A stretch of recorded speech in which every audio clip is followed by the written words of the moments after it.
आन्दोलनबाट चाहिँ हामीले परिवर्तन गर्न खोजेको कुरा के हो भनेपछि पहिलो कुरा हैन, पहिलो कुरा चाहिँ तपाईँ के छ भनेपछि हामीले सबैलाई समग्रमा लिएर हिँड्नु पर्यो। आज मैले किसान हो, किसानकै विषयलाई प्राथमिकता दिन मिलेन। समग्रमा सबै मिलेर हिँड्नु पर्यो। दाना कम्पनी, डिलर, औषधि, तपाईँको कोल्ड स्टोर सबै मिलेर हिँड्नु पर्यो है। तर के छ भनेपछि किसानको एउटा न्यूनतम लागत मूल्य चाहिँ तय गरिदिनु पर्यो कि कुनै पनि अवस्थामा हैन। जति बजारमा उतार चढाव हुन्छ, तर जति बजारमा तपाईँ जाम भइदिएको अवस्थामा पनि किसानको लागत उठ्ने मूल्य चाहिँ हामीले तोकिदिनु पर्यो। किसानलाई घाटामा लाने व्यवस्था चाहिँ गर्नु पर्यो। घटाइएको पैसा जान्छ कहाँ हो त्यही हामीले नथाहा भएर हामी कहाँ जान्छ त्यसको लागि गइरहेको 8-10 वर्ष भयो त्यो पनि कहाँ जान्छ भनेर तपाईँलाई थाहा छैन। थाहा छैन भनेपछि सामान्य किसानलाई त तपाईँ हामीलाई थाहा हुनलाई यति गाह्रो हुन्छ भने सामान्य किसानलाई कसरी थाहा पाउँछ? अनोल छ के हो हैन। इन्स्योरेन्स गर्दाखेरि आफूले तिर्नुपर्ने प्रिमियमहरूको कुराहरू अब यो कति हो हैन? यो छैन। कुखुरा पालनमा इन्स्योरेन्स छैन। हाम्रो कृषि मन्त्रीज्यूले पनि यसलाई अनुसन्धान गर्नको लागि यो जुन अहिले व्यवस्थामा के भइरहेको छ, बिचौलियाले कसरी राज गरिरहेका छन् भन्ने छुट्टै एउटा निकाय बनाएर चाहिँ अनुसन्धान गर्न जरुरी छ। बोर्डर सिमाना तपाईँहरूले नै धेरै कति किलोमिटर छ भनेर सुन्न आउँछ नि त, सिमाना खुल्ला छ। त्यो चिजलाई म पुरै 100% रोक्छु भन्ने सम्भव छैन हैन। कुखुरा उताबाट ल्याउँछ हैन, तर हामीले यो थाहा पाउनु पर्यो कि त्यो कुखुरा ल्याएको चाहिँ कसले राख्छ। देशैभरि किसानले चाहिँ जानकारी प्राप्त कसरी गर्ने कि मेरो ठाउँमा यति रेट छ भनेर। यो रेडियो नेपालले त भन्दैन होला, कतिपय ठाउँमा त तपाईँको टेलिभिजनले भन्दैन होला। सँगले जानकारी गराउनु पर्थ्यो हैन। उनीहरूले चाहिँ के फोकस छ, काठमाडौँ र एउटा कास्कीमा चाहिँ हुँदो रहेछ।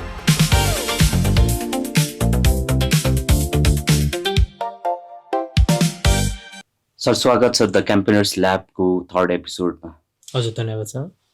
दिन आजभोलि कसरी गइरहेछ सन्तोष दाइ? आजभोलि दिन त हेर्ने अन्त अब किसान साथीहरूको समस्या बुझ्नु, त्यो समस्यालाई कसरी हुन्छ अब समाधान गर्नेतिर लागिरहँ अहिलेको समयमा त्यो धेरै बितिरह्यो। अब हामीले यो कुराकानीलाई अगाडि बढाइरहँदाखेरि आज 3rd एपिसोडमा कस्तो खालको कुराकानी हुने हो, कोसँग कुराकानी हुने हो भन्ने कुराहरू दर्शकहरूलाई त्यो क्युरियोसिटी भइरह होला। तपाईँको परिचय चाहिँ म आफैले भन्दा मैले नाम त भनिसकेँ, तर तपाईँको जनरल परिचय चाहिँ तपाईँले दिनुहुन्छ कि? मेरो नाम सन्तोष अधिकारी, लमजुङ जिल्ला दोर्दी गाउँपालिका 1 को निवासी, हाल चन्द्रगिरी दहजोगमा चाहिँ कुखुरा पालन व्यवसाय गर्दै आइरहेको छु। साथै किसान साथीहरूको समस्यालाई बुझ्ने प्रयास र किसान साथीहरूको समस्यामा या उहाँहरूलाई आवश्यक पर्ने सामग्रीहरू पनि उहाँहरूलाई उपलब्ध गराउने गरिरहेको छु। पोल्ट्री टिभी भनेर चाहिँ तपाईँले चलाइरहनु भएको छ, त्यसको बारेमा पनि के छ? त्यसमा कन्टेन्टहरू मैले तपाईँलाई चिनेको भनेको चाहिँ त्यही पोल्ट्री नेपाल टिभीबाट, त्यहाँको कन्टेन्टहरूबाटै मैले चिने हो। पोल्ट्री नेपाल टिभी खासमा चाहिँ म व्यवसाय गरिरहँदा चाहिँ मैले भोगेका समस्याहरू मैले आफैमा के थियो भनेपछि मैले यो समस्या त मैले भोगिरहेको छु। यो समस्या आगामी समयमा अन्य किसानहरूले, अन्य दाजुभाइहरूले पनि भोग्नुपर्छ। त्योभन्दा पहिले नै उहाँलाई यो विषयमा जानकारी भयो भने यस्तो यस्तो समस्या आउन सक्छ, यही चुनौतीहरू छ भनेर उहाँलाई नै पहिले नै जानकारी दिउँ भनेर चाहिँ एउटा प्लेटफर्म खोलेको पोल्ट्री नेपाल टिभी। कति भयो दाइ यो सुरु गर्नुभएको? लगभग पोल्ट्री नेपाल टिभी च्यानल सुरु गरेको लगभग 6 वर्ष थियो। 6 वर्ष जति भयो। हजुर। अब यो पोल्ट्री नेपाल अहिले तपाईँले भन्नुभयो कि समस्या आइसके पछाडि यसको आफूलाई पनि केही समाधान होस् र अरू किसानले पनि त्यहाँबाट चाहिँ लाभ लिउन् भन्ने हिसाबले तपाईँले सुरु गर्नुभयो। विशेष गरी कन्टेन्टहरू राख्नुहुन्छ। म त कुखुराको जिउँदो कुखुराको बजारमा बेच्ने भाउ कति छ भनेर हेर्नु पर्यो भने पनि म अन्य ठाउँ कहीँ पल्टाएर अथवा इन्टरनेट सर्च गरेर मैले हेर्ने ठाउँ भेट्टाइनँ भने पनि तपाईँलाई तपाईँको जुन कन्टेन्टहरूमा चाहिँ अपडेट हुन खोज्छु कि आज दाइले के राख्नु भएको छ कि रेट कति भएछ होइन, समस्या के भइरहेको रहेछ भन्ने खालको म त्यसरी नै चिन्छु। अनि यो पोल्ट्री व्यवसायी भनेर तपाईँले चिनाउनु चाहनुहुन्छ अथवा त्यो रूपमा तपाईँ देखिन चाहिँ बढी रुचाउनुहुन्छ कि अथवा चाहिँ कन्टेन्ट क्रिएटर जसले चाहिँ पोल्ट्री व्यवसाय नै रुचाउन चाहन्छु? कन्टेन्ट चाहिँ त्यसको पार्ट मात्र भयो कि सूचनाहरूको लागि मात्र गर्नुभएको छ? यो पोल्ट्री व्यवसायमा चाहिँ तपाईँ कहिलेदेखि र कसरी जोडिनु भयो? यस पछाडिको केही स्टोरीहरू, कथाहरू छन् भने? पोल्ट्री व्यवसायमा म 2075 मा जोडिएको र यसमा जोडिनुको मेन मुख्य कारण भनेको पहिला त के हुन्थ्यो कि हल्का पढ्यो, अब यताउता कमाउने जब गर्नुको लागि विदेशै जाने भन्ने ट्रेन्ड थियो। तर विदेश जाने क्रममा पासपोर्ट यताउता बनाउने क्रममा काठमाडौँ आइपुगेँ म। काठमाडौँ आइसकेपछि विदेश जानको लागि तपाईँ लमजुङदेखि काठमाडौँ आइपुगेँ। त्यसपछि यहाँको यसो बजार यताउता बुझ्दाखेरि चाहिँ कुखुरा पालन राम्रो छ भन्ने सुन्नमा आयो। उम्, प्रचार प्रसार एकदमै थियो होइन, कुखुरा पालन एकदमै राम्रो। कहाँबाट सुन्नुभयो दाइ त्यो मलाई पनि सुन्नु त्यस्तै भनौँ डिलरहरूबाट या वरिपरिबाट सुन्नमा आयो। त्यही बेला सोसियल मिडियामा त्यति कन्टेन्टहरू यो पोल्ट्री व्यवसाय बारेमा हुन्थेन र किताबहरू हुन्थ्यो। किताबहरूमा पनि एकदमै सजिलो छ भन्ने तरिकाले देखाइएको हुन्थ्यो होइन। त्यही हिसाबले नै व्यवसायमा अब लाग्नुपर्छ। अब विदेश जानुभन्दा एकचोटि बरु रिन्यू भएर पनि विदेश जाने पैसाले नेपालमै केही गरौँ, चट्ट व्यवसाय गरौँ भन्ने हो। आफूलाई मनले त विदेश जान मन थिएन होइन, तर यहीँ गरौँ भनेर चाहिँ सुरु गरियो व्यवसायहरू। त्यहाँबाट चाहिँ सुरु भयो। धेरै जसो चाहिँ पोल्ट्री व्यवसायमा मेरो अनुभव अनुसारको मैले जति पनि किसानहरूलाई अथवा साथीभाइहरूलाई भेट्छु, विदेश गएर फर्किसके पछाडि चाहिँ कृषिमा अथवा चाहिँ पोल्ट्री फार्मिङहरूमा कुखुरा पाल्छु अब चाहिँ भनेर त्यसरी इन्गेज भएको देखिन्छ। तर तपाईँ चाहिँ विदेश जानुभन्दा अगाडि नै त्यहाँनिर त होमिनु भएछ। यो होमिनु भएछ भन्न मिल्छ मैले? मिल्छ। अब कस्तो छैन, मनैबाट त म विदेश जान्छु, मलाई मन त थिएन कि विदेश जान। तर एउटा कि अब कमाउनु पर्यो, जिम्मेवारी हुन्छ एउटा छोरा मान्छेको होइन। एउटा उमेर पुगिसकेपछि अब कमाउनु पर्छ, केही न केही माध्यम त खोज्नु पर्यो। अब नेपालमा के थियो कि केही न केही विकल्प, पहिलो विकल्प भनेको विदेश थियो कि। अब विदेशलाई नै पहिलो प्राथमिकता राखेर म आएँ र त्यसपछि अब होइन नेपालमै के अपर्च्युनिटी छ भने मैले गर्न सक्छु भने हल्का अनुभव पनि त्यसको बुटलले थिएँ पोल्ट्री फार्मिङ बारे। यसो अन्य दाजुभाइहरूसित पोल्ट्री फार्मिङ गर्ने दाजुभाइहरूसित घुलमिल भएको थिएँ, त्यहाँबाट पनि हल्का जानकारी लिएको थिएँ। त्यही कारण पनि यो पोल्ट्री व्यवसायमा आबद्ध भनेको। अब फेरि जोडेँ मैले, तपाईँ पासपोर्ट लिएर त आउनुभयो, हजुर, अनि फेरि पोल्ट्रीमा तपाईँ एयरपोर्ट नपुगिकन पोल्ट्रीमा चाहिँ कसरी जानुभयो? भनेको त्यो विदेश जाने चाहिँ फेरि किन पज भयो? अब पज भन्नाले पहिलो चाहिँ अब भनौँ न पहिलो प्राथमिकता विदेश थियो। यहाँ आइसकेपछि पोल्ट्री पनि राम्रै छ क्या अपर्च्युनिटी भन्ने भयो नि त। त्यसपछि पहिलो ट्राई पोल्ट्रीमा गरौँ, त्यसपछि तपाईँले अप्लाई पनि गर्नु भएन? कहीँ अप्लाई गरेँ, पासपोर्ट चाहिँ बनाइयो, त्यसपछि अप्लाई चाहिँ गरिएन गरिएन। अनि पोल्ट्री व्यवसाय कहाँ सुरु गर्नुभयो पहिलो पोल्ट्री व्यवसाय? पहिलो रामकोट के हाम्रो नागार्जुन रामकोट सीतापाइलामा। किन आफ्नो पुर्ख्यौली ठाउँमा चाहिँ गर्नु भएन त? त्यहाँ हेर्ने बजार एकदमै टाढा दुर्गम ठाउँ भएको कारण बजारको लागि पनि समस्या, दाना पानी ओछार पछार गर्न पनि समस्या भयो। त्यसका कारण चाहिँ अब यहाँ भनेपछि बजार नजिक भयो, हरेक कुराको पहुँच भएको ठाउँ भएर चाहिँ यहाँ सुरु गरियो। अनि सुरु गर्दाखेरि कतिको पैसा कमाउनु भयो त दाइ? यसमा पैसा कस्तो भनेपछि मैले जसरी भनेन, यो एउटा ट्र्याप रहेछ क्या। पोल्ट्री व्यवसाय भनेको एउटा ट्र्याप भनेको होइन। मैले होमिनु भनेको साँच्चीकै मिल्दोजुल्दो भयो। हजुर हजुर। यो कस्तो भयो भने मैले भनेन विदेश जान लागेको मान्छे पोल्ट्री व्यवसाय राम्रो छ भनेर यहाँ लाग्यो। यहाँको प्रचार प्रसारले चाहिँ एउटा ट्र्याप भनौँ ट्र्यापिङ सिस्टम रहेछ यहाँ। मैले बुझ्दा चाहिँ म जुन हिसाबले पढेर अन्य व्यवसायहरू पनि परिरहनु भएको छ, एउटा ट्र्याप रहेछ यहाँ चाहिँ एकदमै फाइदा छ भनेर प्रचार गर्ने आफ्नो व्यापारको लागि चाहिँ। अनि तर व्यवसायमा हुमिसकेपछि भनौँ न, हुमिसकेपछि चाहिँ त्यसलाई कसरी हुन्छ घाटामा लाने, ऊ व्यवसायमा आबद्ध भइसक्यो, उसित भएको लगानी चाहिँ आफूले चुस्ने वातावरण चाहिँ रहेछ। त्यसमा लागिरहँदा तपाईँले भन्नु कति कमाउनु हो के भन्ने कुरा आयो होइन। मैले सुरुमा पहिला 1000 कुखुरा हालेँ होइन। 1000 कुखुरा हालिसकेपछि त्यो बेलामा दानाको रेट 1950 थियो। 1950? हजुर। अहिलेको समय 50 केजीको। अब अहिले हेर्नु त्यसको डबल भन्दा नि माथि। यो ब्रोइलरको दाना कुखुरा गर्नुभयो? हजुर। यो दाना चाहिँ ब्रोइलर अनि अन्य प्रजातिका जस्तै लोकल कुखुरा पालन गर्नेहरू हुन्छन्, तिनीहरू सबैको लागि चाहिँ एउटै दाना हुन्छ कि फरक फरक हुन्छ? फरक फरक हुन्छ, प्रायः नै ब्रोइलर दाना नै प्रयोग हुन्छ, त्यसले छिटो बढाउँछ भन्ने हुन्छ। लोकल गिरिराजमा पनि त्यो हुन्छ। त्यो बेलामा 1950 दानाको मूल्य थियो। त्यो बेला कुखुराको मूल्य 220 थियो। 220 प्रति केजी थियो भने हामीले किन्ने उपभोक्ताले किन्ने, हामीले बजारमा किसानले बेच्ने मूल्य त्यति थियो त्यो बेलामा चाहिँ जिउँदो कुखुरा। हजुर। अहिले त्यो मूल्य डबल भइसक्यो होइन।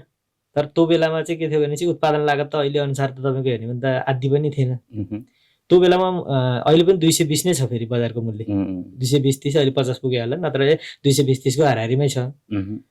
त्यो बेलामा भनेपछि त 1950 को दाना खुवाएर 220 रुपियाँ रेट पाउनु भने एकदमै राम्रो थियो होइन। तर यहाँ कोल्ड स्टोरले ट्र्यापमा पारेर होइन, काँटामा ठगी गरेर होइन, तपाईँको अब त्यसमा ड्यामेजहरू निकालेर कति % काट्ने गरेर चाहिँ मलाई त्यो बेलामा चाहिँ 1,25,000 घाटा भएको थियो त्यो अवस्थामा चाहिँ। त्यो टाइम कति सालतिरको कुरा? 2075 को कुरा। 2075 सालको कुरा। हजुर। त्यसपछि अब होइन भयो भनेर आफू तनावमा भयो, किनभने भर्खर व्यवसायमा लागि होइन। बुवामम्मीहरूसित 20-50 लिएर खजानी पैसा लिएर चलिरहेको मान्छे 1,25,000 घाटा हुनु भने त मेरो लागि त सामान्य कुरा थिएन। त्यो माथि विदेश उड्छु भने मान्छे उता विदेश पनि गएन, 1.5 लाख रुपियाँ घाटा पनि पर्यो। अरू खोरमा तपाईँको हेर्ने लाखौँ लगानी लागेको छ, ऋण खोजेर गरिएको छ।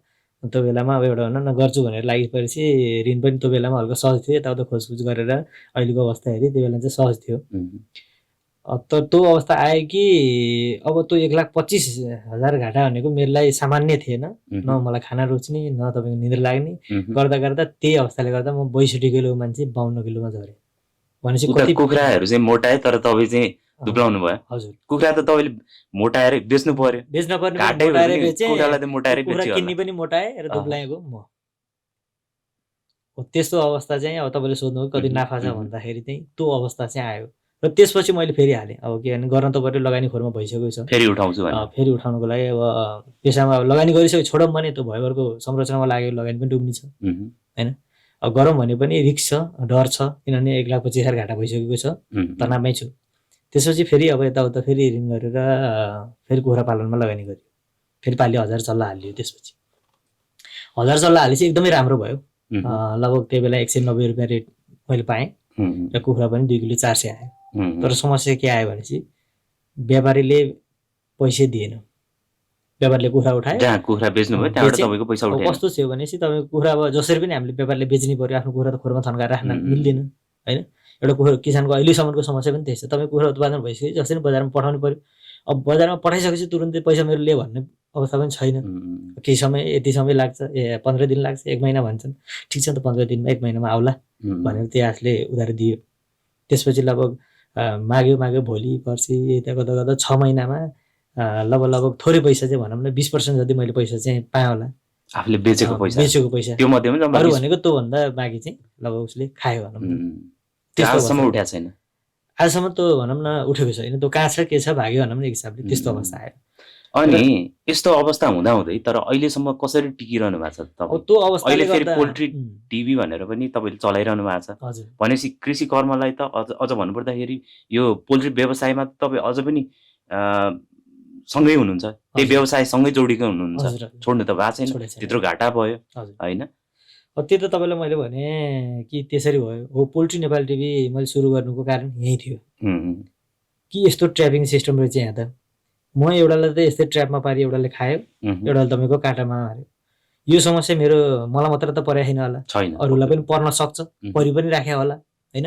यसमा त म जस्तो यो व्यवसाय देशमै के गर्छु, आफ्नो देशमै के गर्छु भनेर लागि पनि त धेरै छन् भनेर सोचेँ। त्यसपछि मैले पोल्ट्री नेपाल टिभी खोलेँ र त्यसमा चाहिँ मैले यसरी समस्या भोगेको छु, तपाईँहरूलाई पनि नपरोस्। अनि कुखुरा पालनमा के कुराको हामीले ध्यान दिनुपर्ने हुन्छ, बजारदेखि लिएर हरेक चिज चाहिँ आफूले अध्ययन पनि गरेँ त्यसबारे र साथीहरूलाई जानकारी गराउँदै गएँ। त्यस कारणले चाहिँ हरेक कुरा जस्तो मैले भोगेको समस्याहरू उहाँहरूले पनि भोगिरहनु भएको हुँदो रहेछ। त्योपछि उहाँ किसानसित टार्गेट हुनुभयो र अहिलेको समयमा चाहिँ हेर्ने भने धेरै किसानहरू मसित त्यही कारणले चाहिँ जोड्नु भएको छ कि सबैजना घाटा भएरै जोडिनु भयो। समस्या भइसकेपछि घाटा भयो, समस्या भयो, त्यही भएर त जोडिनु भयो होइन र। अर्को कुरा कस्तो हो भने मैले त्यो बेलामा जुन म डुबेँ नि, त्यो मैले 6 वर्ष लगाएर उठाएँ। त्यो लगानी उठाउनु भयो। त्यो कसरी हुन्छ भनौँ न, एउटा भनौँ न मान्छे मानसिक तनावमै पुग्न भनौँ न, एउटा हुन्छ नि बोलाउनु मात्र बाँकी अवस्था थियो कि। किनभने भर्खरको जस्तो हुन्छ कि अहिलेको समय के छ भनेपछि लामो समय व्यापार गरी व्यापारमा उतार चढाव हुन्छ भन्ने अहिले चाहिँ खप्न सकिन्छ। त्यो बेला नै इनिसियल फेज पनि थियो, भर्खर सुरु गर्नु भएको थियो त्यहाँ। भनेपछि अब तपाईँको कसैले नगर पनि भनिदिएको थियो त्यही बेला, यस्तो नगर भन्दा पनि होइन गर्छु म भनेर पनि लागिपरेको थियो। कसैलाई आफ्नो दुःख पोखौँ भने पनि पहिले उनीहरूले नगर भन्दा पनि गरिएको थियो, सम्भावना छ कि भनेर अरूले त भन्दैछ यसमा नाफा छ भनेर मलाई भने। त्यही कारण चाहिँ अब पोल्ट्री नेपाल टिभी चाहिँ किसान साथीहरूको लागि चाहिँ एउटा जानकारी लिने प्लेटफर्म र आगामी समयमा अब अरूले चाहिँ के छ भने यसको भनौँ न राम्रो पक्षहरू मात्र भन्छन्, तर मैले यसमा नराम्रो पक्ष मात्र भन्नुको कारणले चाहिँ 10 जनाले राम्रो पक्ष भनेका छन् भनेपछि नराम्रो पक्ष पनि एउटाले भन्नुपर्छ यसको समस्याहरू के छ होइन, यसमा चुनौती के छ भनेर बढी जस्तो मैले फोकस चाहिँ चुनौतीहरूमा गर्छु कि पोल्ट्री नेपालमा। अहिले त्यति बेला अघि नै पनि भन्नुभयो त्यति बेलाको मूल्य र अहिलेको मूल्यमा त लगभग धेरै फरक भइसकेको छ। हेर्ने हो भने मूल्य अहिले बढी नै देखिन्छ भन्नुभयो। तर अहिलेको अवस्थामा चाहिँ के छ त वास्तवमा पोल्ट्री, विशेष गरी पोल्ट्री किसानहरूले जसले कुखुरा पालन गरिरहेछन् उनीहरूले नाफा गर्ने अथवा नाफा भइरहेछ कि उनीहरूको समस्या जिउका तिउ छन् कि अथवा कमाउनेले कमाइरहेछन् कि के छ त अहिलेको सिनारियो चाहिँ? अहिलेको अवस्था पनि त्यही नै छ भनेन। यो जुन समस्या थियो यो समस्याबारे हामीले हेर्ने भने वर्षदेखि नै लडिरहेछौँ कि यो समस्या अन्त्य हुनुपर्छ। यो समस्या हामीलाई जस्तो कि जुन हिसाबले हामीलाई ट्र्यापमा पार्यो पार्दर्शी हुनुपर्छ यो सबै कुरा होइन, किसानले दुःख गरे अनुसारको उचित मूल्य पाउनुपर्छ भन्नेमा छ। बजारमा तपाईँको जुन ठगी भइरहेको छ, बिचौलियाहरूको राज भइरहेको छ, यो अन्त्य हुनुपर्छ भनेर हामी बिचौलिया, अब यसमा बिचौलिया कसलाई मान्ने होइन? बिचौलिया यो व्यवस्थालाई मान्न मिल्छ पहिला, होइन, व्यवस्थाको भित्र यो बिग्रेको व्यवस्थाभित्र चाहिँ लथालिङ्ग, अब व्यवस्थालाई त पहिलो त म राज्यलाई भन्छु, राज्यले व्यवस्थालाई लथालिङ्ग छोडेको छ। त्यसमाथि जसले यसमा बिचमा यो लथालिङ्ग व्यवस्थामा बसेर चाहिँ किसानलाई लुट्नुपर्छ, चुस्नुपर्छ भन्नेमा छन्, तिनीहरूलाई म दोषी दिन्छु। हुनुपर्ने चाहिँ के छ त दाइ? जस्तै अहिले तपाईँको मानिलिउँ, अब धेरै जसोले चाहिँ बिचौलिया अथवा चाहिँ नि हामीलाई कमाउन नदिने भनेर प्रायः जसोले डिलरलाई गाली गरिरहेको देखिन्छ होइन? कतिपयले चाहिँ यो चल्ला उत्पादन गर्ने ह्याचरीलाई देख्छु म आफूले होइन?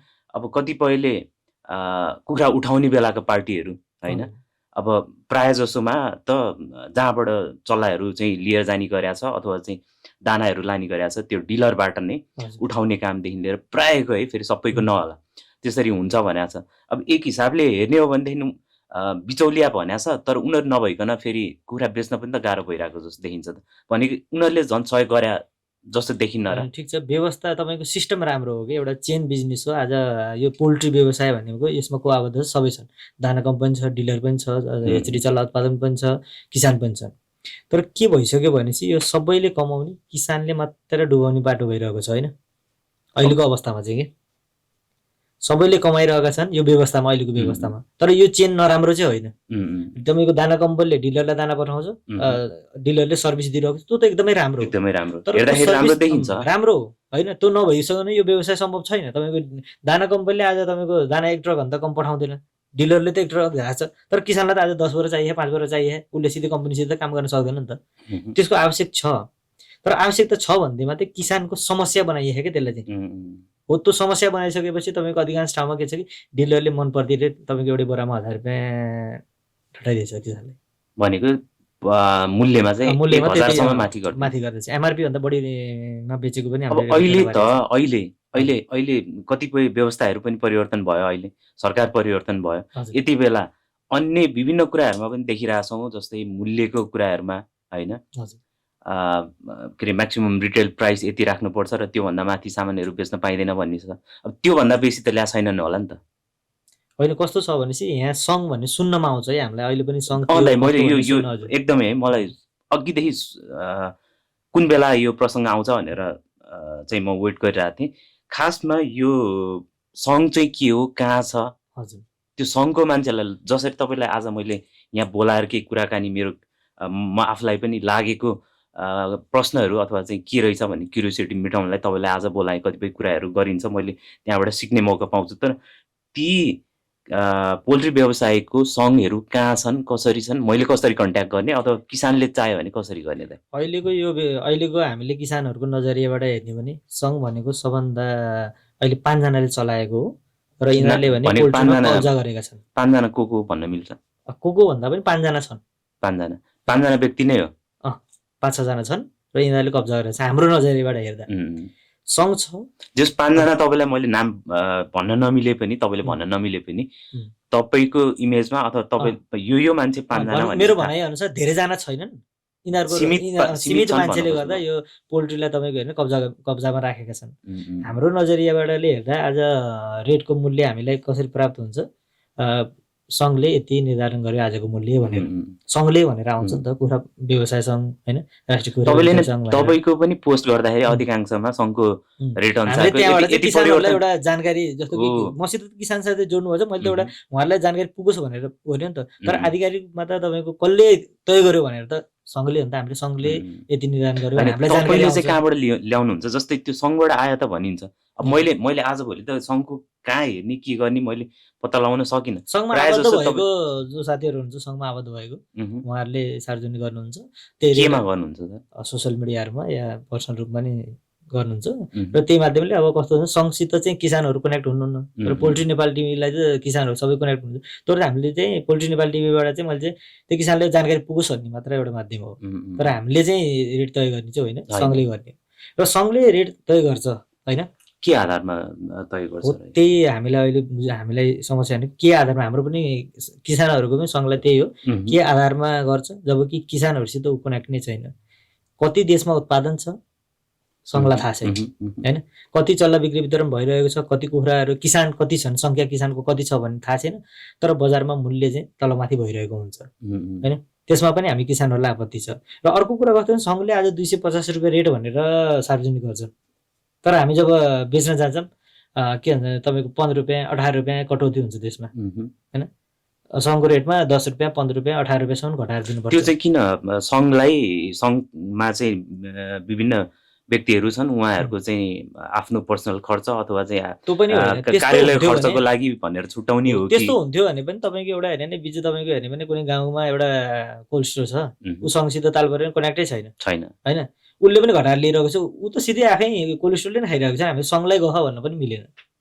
तर अब यहाँ झट्टै हेर्दाखेरि है, अब कसैलाई आरोप प्रत्यारोप गर्न त सिधै मिलेन, तर यो प्रसङ्ग हेर्दै गर्दाखेरि चाहिँ कस्तो लाग्यो भन्दाखेरि जो सङ्घ भनेर चाहिँ सीमित व्यक्तिहरू, अघि तपाईँले 5 जना भन्नुभयो, मलाई थाहा छैन कतिजना छन् भन्ने कुरा, तर उनीहरूलाई हामीले सिधै बिचौलिया भने पनि ठग भने पनि उनीहरूले अहिले जो सङ्घमा छन् नि उनीहरूले चाहिँ एउटा साङ्गठनिक रूपमा बसेर एउटा कमाइ खाने भाँडो अथवा सिधै भन्नुपर्दाखेरि अब के भन्छ त्यसलाई, कतिपयले त टेबलबाट मुनि लिनलाई त घुस भन्छ, अब यसलाई त के भन्छ मलाई भन्न पनि आयो होइन, कमाइ खाने भाँडो भन्न मिल्छ यसलाई सिधै। अब एउटा भन्नु भने अहिले जस्ट लिगल्ली होइन, इलिगल वेबाट होइन, भनेपछि उनीहरूलाई कस्तो छ भने चाहिँ कुनै पनि सङ्घले, हामीले अहिले अध्ययन गरेको अनुसार कुनै पनि सङ्घले चाहिँ रेट निर्धारण गर्ने अधिकार कुनै पनि ऐन कानुनमा छैन। के बेसमा उसले रेट तय गरिरहेको छ त्यो पनि हामीले सोध्न चाहन्छौँ उसलाई होइन।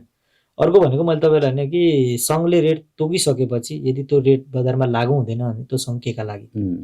अब यही विषयमा आउँछ हेजरी सङ्घ, हेजरीको पनि त्यही हो समस्या, सङ्घको रेट चल्लाको रेट 60 रुपियाँ भनेर प्रचार आउँछ, हामीले त त्यही आधार गर्ने 60 रुपियाँ भएछ सङ्घले लो सार्वजनिक गर्यो, हामी चल्ला किन्न जाँदाखेरि 70 रुपियाँ 80 रुपियाँ 85 रुपियाँ र कुनै ठाउँमा त तपाईँको 60 को डबल 120 रुपियाँ पनि किसानले तिरेका छन्। यसलाई हामीले 5 रुपियाँ 10 रुपियाँ मार्जिन त हामीले एउटा हेरिन्छ, तपाईँको सर्भिस दिँदाखेरि एउटा लिन पाइन्छ, तर 60 को डबल गर्दा त त्यो सिधै लुटेको होइन, लुटभन्दा हो कि त्यसको विरुद्ध हामी अहिले छौँ। त्यही भएर चाहिँ हामीले सङ्घ बनिसकेपछि सङ्घको काम भनेको त किसानहरूको समस्या बुझ्ने होइन, किसानहरूको अहिले हेर्ने भने बजारीकरणको समस्या छ, बजारीकरणलाई कसरी तपाईँको सहज बनाउने हो, किसानहरूले भोगेका तपाईँको रोग सम्बन्धी होस् कि अन्य केही सम्बन्धी होस् कि त्यसको बारेमा बुझ्ने र किसानहरूलाई हरेक चिजबाट होइन सहुलियत दिन। तर सङ्घ त के गरिरहेको छ कि अहिले कसरी हुन्छ भनौँ न, पहिलो म राज्यलाई दिन्छु दोष, राज्यले यो सङ्घ राज्यले चाहिँ अघि नै भनेको सङ्घले अहिले गरिरहेको काम राज्यले चाहिँ किन गर्न सकेका छैन, अथवा अस्ति भर्खरको मैले तपाईँको सोसियल मिडिया थ्रुबाट केही पोस्टहरू हेर्दाखेरि चाहिँ तपाईँ मन्त्रालयमा जानुभएको देखाएको थिएँ, सायद त्यहाँ केही ज्ञापन पत्र दिनुभएको होला सायद है, मैले डिटेलमा त यहीँ तपाईँसँग आए पछाडि छलफल गर्नुलाई भन्ने थियो। सँगसँगै फेरि 8 गतेको लागि आन्दोलन भनेर पनि तपाईँले पोस्ट गर्नुभएको छ। अहिलेको टाइममा यो कस्तो खालको आन्दोलन हो होइन, यो आन्दोलनको उद्देश्य के हो, यो आन्दोलन नै हो कि अथवा चाहिँ हाम्रो जमघट मात्र हो कि? हाम्रो आन्दोलन हो उनीहरूको विरुद्ध जसले अहिले तपाईँको किसानलाई चाहिँ एउटा लुट्ने धन्दा बनाएको छन्, किसानलाई चाहिँ यिनीहरूलाई हामीले लुट्नुपर्छ चुस्नुपर्छ भन्ने एउटा भनौँ न गरौँला है। हुन्छ फेरि के थियो अरे, अब यसलाई चाहिँ हामीले के भन्छ आन्दोलनको चाहिँ मुख्य एजेन्डा अथवा त्यो चाहिँ के हो भन्नु खोज्दै मैले। यो हामीले आन्दोलन घोषणा गर्नु, आन्दोलन गर्नुपर्छ भनेर अगाडि बढ्नुको मेन मुख्य कारण के हो कि यो बिचौलिया अन्त गर्नु नि हो। हामीले यसलाई हामीले बिचौलियाको रूपमा लिइरहेका छौँ। जब हाम्रो तपाईँको दुःखमा हाम्रो कमाइमा यिनीहरूले राज गर्छन् भने यी बिचौलिया हाम्रो लागि हो। यिनीहरूले जस्तो सुकै यिनीहरूको अब होइन आफ्नो लागि यिनीहरू राम्रो होला के होला, तर अहिले यिनीहरूले गरिरहेका कामहरू क्रियाकलापहरू छाडा तपाईँको पोल्ट्रीलाई एउटा छाडा सिस्टमले बनाएर जे गरे पनि हुन्छ जस्तो गरे पनि हुन्छ भन्ने व्यवस्था बनाएका छन्। त्यो नजरियाले हामीले यिनीहरूलाई हेर्दा भनेको यिनीहरू बिचौलिया हुन्, यिनीहरूको अन्त्य हुनुपर्छ होइन। यदि सङ्घ बनेको छ, सङ्घ बनिसकेपछि त्यसले किसानले कुनै पनि सङ्घ छ भन्ने एउटा फिल गर्न पाउँदैन भने त्यो हाम्रो लागि आवश्यक छैन, त्यो चाहिँदैन पनि होइन। यो सङ्घ खारेज हुनुपर्छ भन्ने तपाईँको एजेन्डा पहिलो प्राथमिकता हाम्रो सङ्घ खारेज हुनुपर्छ। यो आन्दोलनको पनि मलाई ब्याकग्राउन्ड भनिदिनु, यो कसरी सुरु हुँदैछ, कसले गर्दैछ, तपाईँ आफ्नो यो भनेको कसरी सुरु भयो भनेपछि किसानहरू एकचोटि होइन दुईचोटि होइन बारम्बार वर्षौँदेखि यसरी नै तपाईँको लुटिएका छन् कि ट्र्यापमा परिरहेका छन् भनौँ न, बिचौलियाको ट्र्यापमा। कि एकचोटि होस् दुईचोटि होस् ठिक छ, तर बारम्बार परिरहनु जस्तो कि आज मैले लगानी गरेँ नि, ल एकचोटि त घाटा भयो, अर्कोचोटि हुन्छ भन्दाखेरि के हुन्छ कि हामीले व्यवसाय राम्रो गर्दा गर्दा पनि तपाईँको कोलेस्ट्रोलले लुटिरहेको छ, तपाईँको हामीले भनौँ न तोकेको मूल्य पाइरहेका छैनौँ होइन, लगायतका धेरै समस्याहरू त्यस्तो आइरहेको छ नि त। जो समस्या किन आयो, हाम्रोबाट आएको समस्या भनेको कुखुराहरू पाल्दाखेरि रोग लागेर मर्यो या अन्य के भन्यो त्यो हाम्रो समस्या हो। तर हामीले सबै कुरो राम्रो गरिरहँदा काँटा तपाईँको काँटामा ठगी हुने होइन, तपाईँको तोकेको रेट नपाउने जस्तो समस्याहरू त तपाईँको हाम्रो समस्या होइन, हाम्रो होइन नि त त्यो त। त्यो त सङ्घले जिम्मेवारी लिनुपर्ने हो नि त। जुन सङ्घले म जिम्मेवारी लिन्छु भनेर उनीहरूले सङ्घ बनाए, त्यो अहिले चुप्प लागेर बसिरहेको छन्। उसले त के बनाइदिएको छ कि तिमीहरू लुट्न सक्छ लुट, जे गर्न सक्छ गर, ढुक्क लाएर गर भन्ने एउटा वातावरण ठगी धन्दा बनाइदिएका छन् कि हाम्रो नजरियाबाट हेर्दा चाहिँ। भने पछाडि मुख्य एजेन्डा नै तपाईँको यो सङ्घलाई खारेज गर्नुपर्छ अथवा पहिलो त्यही नै भयो। तर अस्तिको तपाईँको जुन मन्त्रालयमा जानुभयो त्यहाँ के कुराकानीहरू भयो, कोसँग भेट भयो र यो आन्दोलनको विषयमा केही जानकारीहरू तपाईँले त्यहाँ जानकारी गराउनु भयो? हामीले अब आन्दोलन तपाईँलाई मसितै हुन्छ, आन्दोलन सुरु कसरी भयो भने सोध्नु तपाईँले होइन। आन्दोलन गर्ने यो कुराहरू होइन, आन्दोलन गर्नुपर्छ भन्ने सुरु हुनुको कारण के छ कि मैले भने तपाईँलाई किसानहरू सबै डुबेका छन्, सबैले आफ्नो खोरमा लगानी गरिसकेका छन्।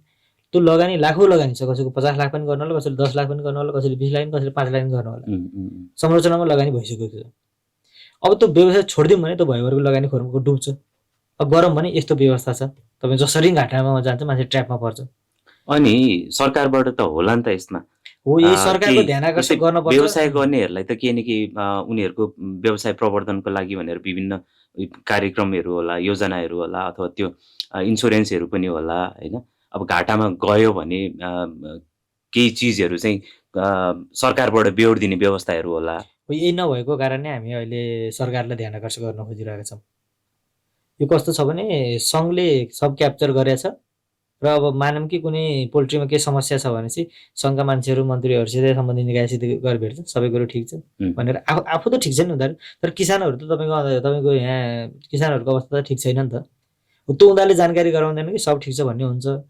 र राज्यले के जिम्मेवारी लिनु पर्यो कि अब हामीले ध्यान आकर्षण गर्न खोजेको, किनकि सबै आन्दोलनमा आउनै पर्छ भनेपछि हामी 2-4 जना आएर यहाँ कराएर केही हुनेवाला छैन होइन, ध्यान आकर्षक पनि हुँदैन।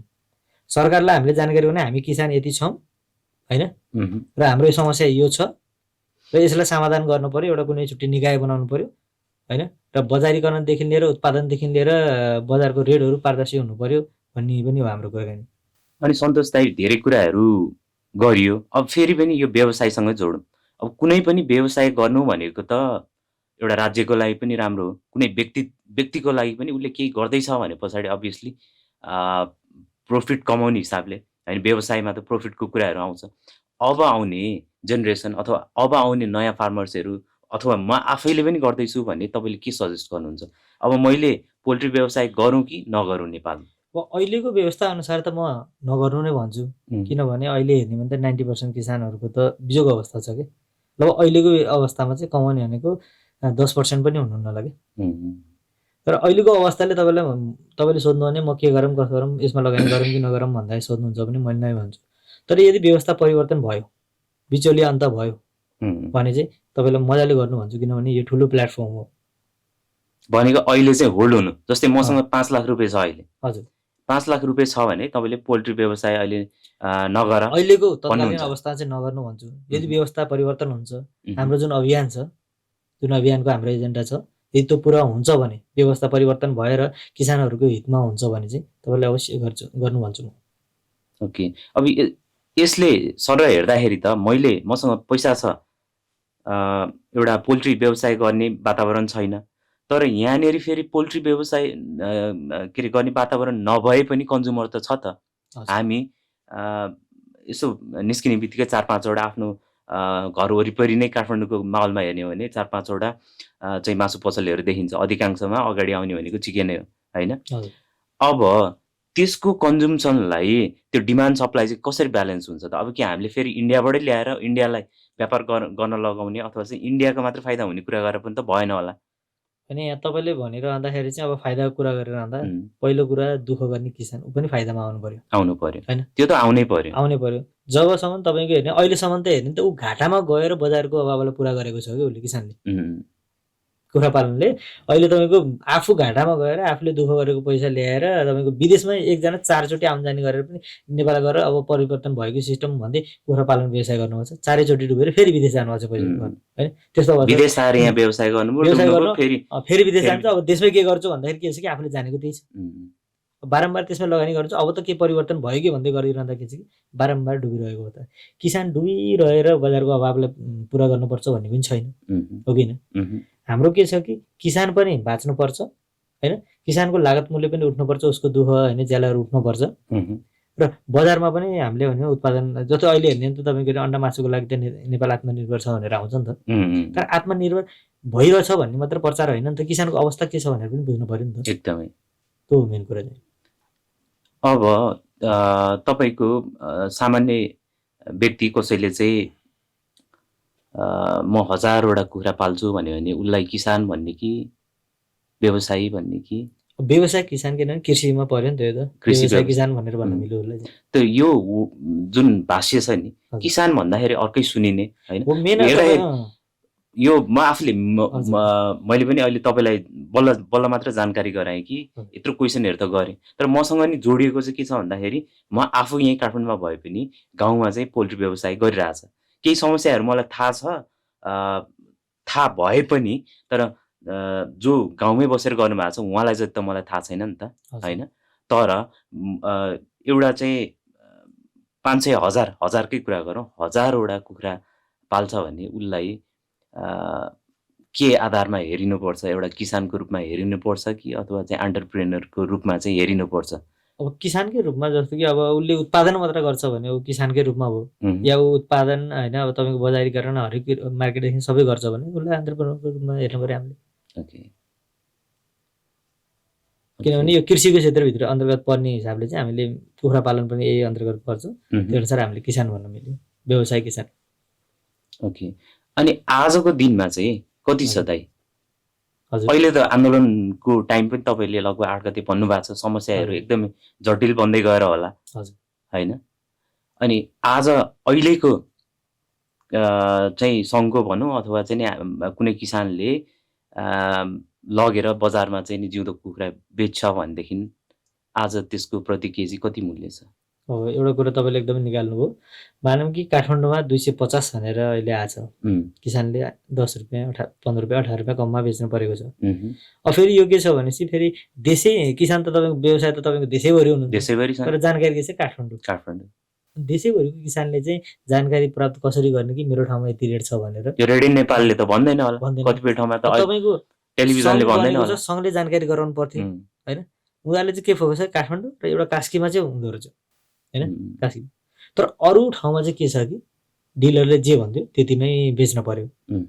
हो त्यही भएर हामी अहिले हाम्रो आन्दोलनको यो पनि एउटा एजेन्डा के हो कि एउटा पोइन्ट के हो, हामीले पारदर्शी रूपमा देशैभरिका किसान जुनै पनि ठाउँमा ठाउँ अनुसार फरक पर्ला, तपाईँको कुन ठाउँमा तपाईँको उत्पादन लागत बढी लाग्ला, कुन ठाउँमा कम लाग्ला, त्यो अनुसार एउटा रेट कायम हुनु पर्यो। र देशैभरिको पोल्ट्री किसानहरू मैले आज बेच्ने रेट चाहिँ यति हो र मैले यतिमा बेच्नुपर्छ भन्ने जानकारी चाहिँ हुनु पर्यो।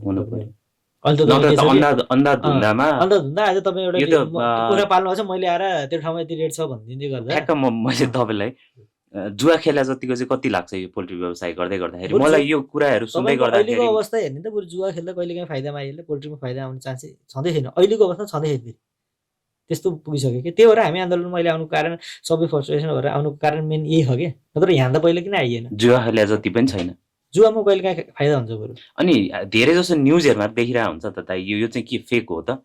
कतिपय चिजहरूमा चाहिँ कुखुरा व्यवसायबाट यति कमाए, यति विभिन्न पत्र पत्रिकाहरूमा मैले देखिरहेको हुन्छु होइन।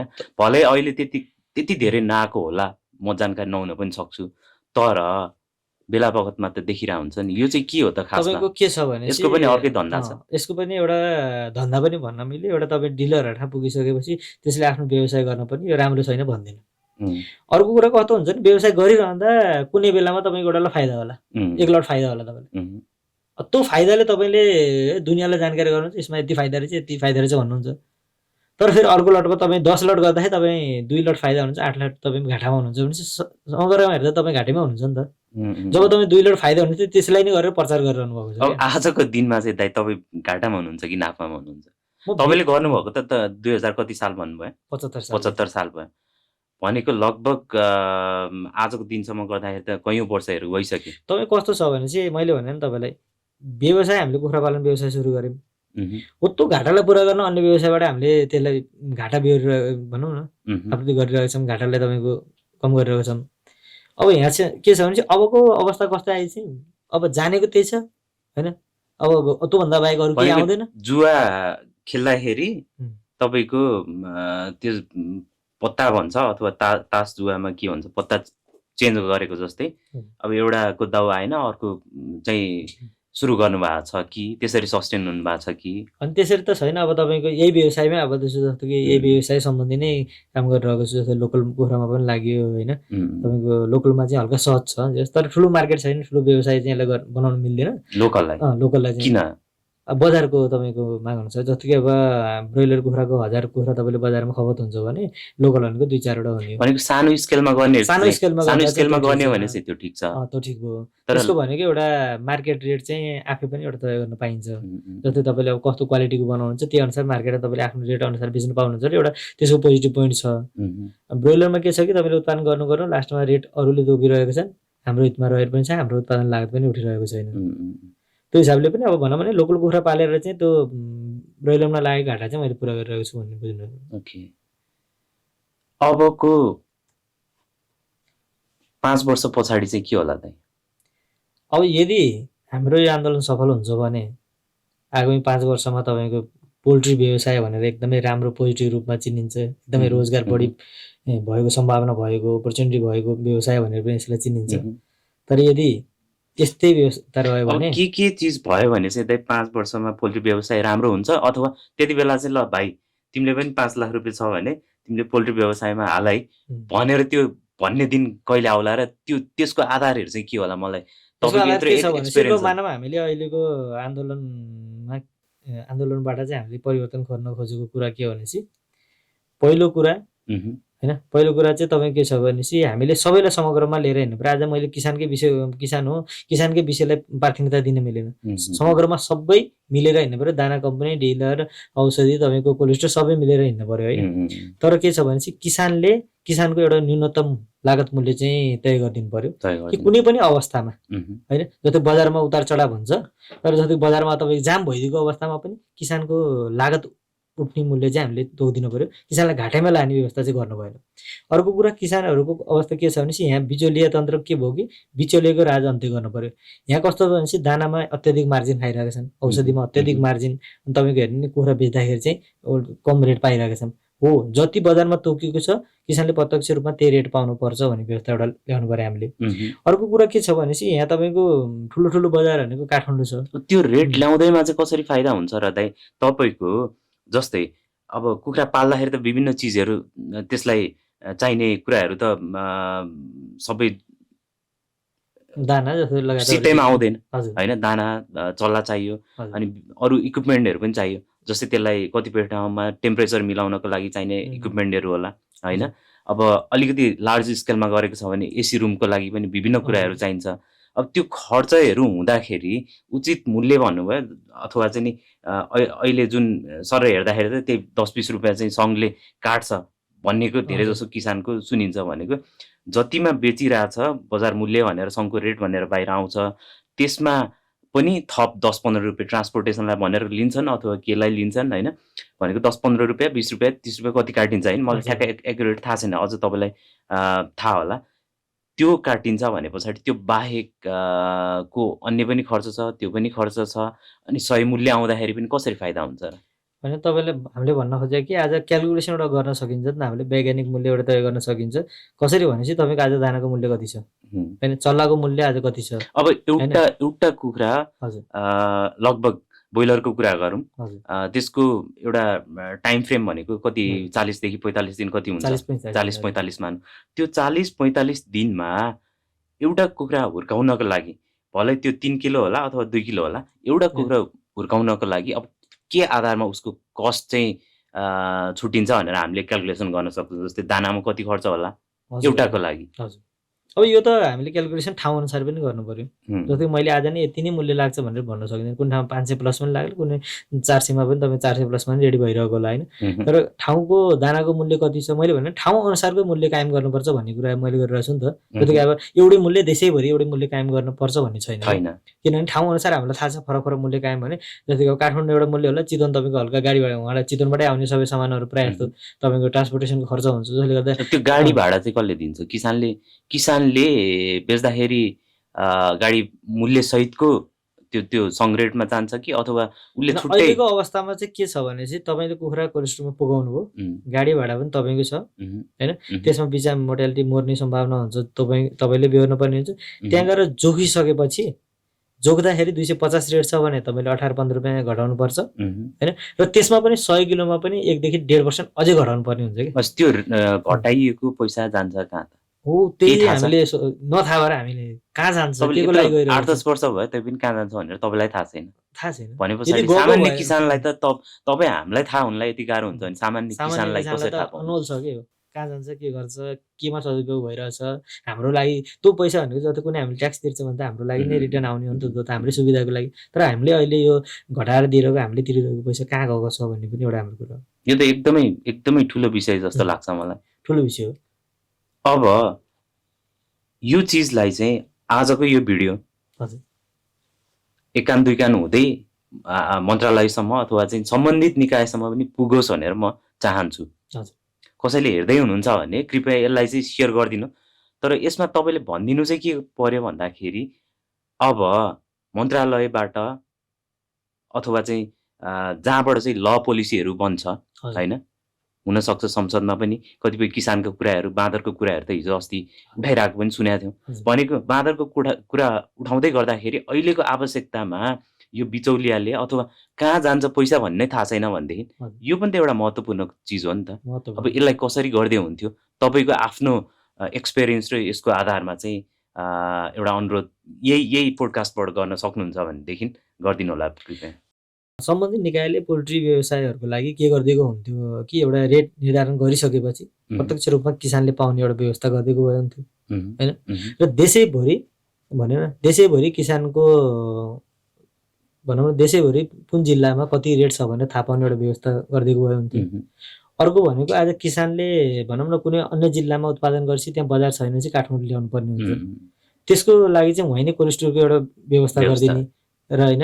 जस्तो कि अहिले दुध सङ्कलन हुन्छ नि त, एउटा ठाउँमा तपाईँले दुध उत्पादन गर्नु त्यहाँ गएर छोडिदिएपछि त तपाईँको दुध भयो, पैसा पछि दुधको भयो। जस्तै अहिले पछिल्लो समयमा हेर्ने हो भनेदेखि तपाईँको तरकारीहरूको व्यवस्थापनमा पहिलाको भन्दा कति हदसम्म माथि उठ्या जस्तो लाग्छ, फिल हुन्छ। किनभने उनीहरूले मूल्य पनि किसानहरूले जसले चाहिँ नि तरकारीहरू उत्पादन गर्दै आउनु भएको थियो पहिलाको जस्तो धेरै समस्या त छैन, नेपालकै कन्ज्युम भइरहेछ, उनीहरूले उचित मूल्य पाइरहेछन्। टमाटरको केसमा पनि पहिला त कति बाटोमा फाल्या हुन्थ्यो होइन भने अब यो पनि बिस्तारै राम्रो हुँदै जाला। तर यो कुखुराको चाहिँ दाइ यो अब ठ्याक्क प्रसङ्ग जोडिहाल्ने। अब टमाटर व्यवसायीहरूले, दुध व्यवसायीहरूले त गाडी ल्याएर खनाको बाटोमा फालिदिएको भन्ने सुनिन्थ्यो। यो कहीँ कतै सुनिएको अथवा देख्नु भएको छ कि छैन? यो कुखुरा चाहिँ अब उचित मूल्य आएन बाहिर फालिदिउँ भनेर अथवा छोडिदिउँ भनेका यस्ता केसेसहरू केही छ? केसेसहरू तपाईँको कस्तो हुन्छ भने अब आन्दोलन, हाम्रो पनि अब आन्दोलन हुन्छ, हामीले कुखुरा ल्याएर त्यहाँ प्रदर्शन गर्दैनौँ। जीवित चिजलाई हामीले किन गर्ने दुःख दिने? राम्रो त कदापि लडाई कुखुरासित दुध पनि यदि उचित मूल्य आएन भने त्यसरी फाल्नु त राम्रो होइन। किसानले फाल्दैन कि, किसानले दुध दोहोर तपाईँको गोठमा दुध दोहोर ल्याएर बाटामा फाल्ने उसको मनले यो साँच्चै भन्यो भने त सबै चिजहरुमा चाहिँ यो माफिया बिचौलिया। अब तपाईको किसानले न कुखुरा फालेको छ, न चाहिँ नि टमाटर फालेको छ, न केही फालेको छ, तर न्यारेटिभ चाहिँ यस्तो बनाइएको छ कि यो सबै नाटक गरेको। हजुर, मैले भने दुध कसैले पनि दोहेर ल्याएर गोठबाट दुध ल्याएर बाहिर बाटो फाल्दैन। बरु पनिर बनाउला या केही नै गर्ला, बरु कसैले खान दिएला दुध त हो कि होइन किसानको मनले। तर बाटोमा ल्याएर फाल्न सक्दैन। टमाटर फाल्ने देखाइन्छ, अन्डा फाल्ने देखाइन्छ। यो भनेको एउटा भनौँ न बिचौलियाले यो अस्ति भर्खरै एउटा बर्ड फ्लू पनि सुनियो धेरै हैन। सम्भवतः त्यस पछाडि मूल्य पनि व्यापक घट्यो हैन पोल्ट्रीमा। अनि त्यही टाइममा होला मैले कुनै सोशल मिडियामा देखेको, अब आजभोलि त कुन चाहिँ भिडियो हो होइन साँच्चीकै भनेर बताउन पनि धेरै मेहनत गर्नुपर्ने हुन्छ।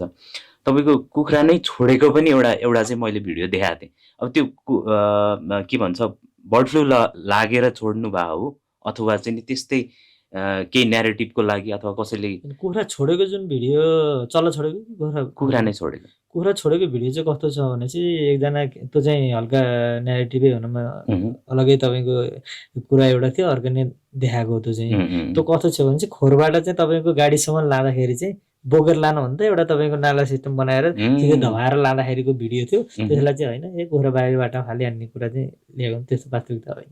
अब यो बर्ड फ्लूले चाहिँ खास भएको के हो? बर्ड फ्लू पनि केही ठाउँमा लागेको थियो होला अस्ति होइन, भनेको 81 पूर्वमा लागेको बर्ड फ्लू पश्चिमसम्म त पुग्दैन होला होइन। अब विभिन्न समस्याहरू किसानहरूले गरे, तर त्यसको रियल स्टोरी चाहिँ के थियो अस्तिको बर्ड फ्लू? बर्ड फ्लू देखिएको हो, धेरै ठाउँमा पुष्टि भएको, त्यसलाई हामीले स्वीकार गर्नुपर्छ होइन।